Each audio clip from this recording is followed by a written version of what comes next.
दाजुभाइले दिन खान सिक्छन् बाबाजीको रीतिरिवाज देखेकाले बुझ्छन् रामरसी होला हजुर रामरसी होला रीतिरिवाज यस्तै पर नरिसाउनु होला गन्धर्वको बिन्ती कदर मनमा लिनु होला घुम्दै आउने रिङ्दै आउने सिलगढीको कुलो जति थोब्रा राम्रो भने कर्म रहेछ ठुलो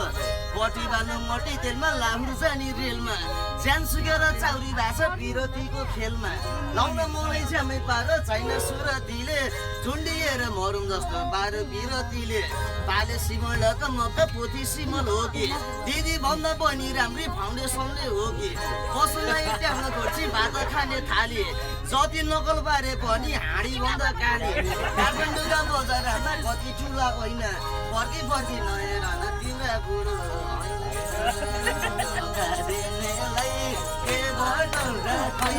जाडो महिनामा स्वास्नी पहिला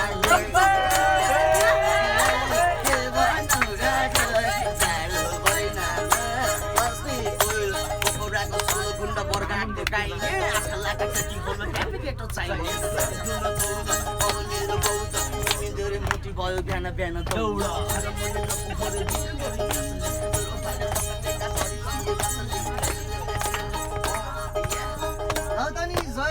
गाडी पनि रन्काउन गयो हजुर यात्रा सबैले मनोकामना इच्छा पुग्दै गयो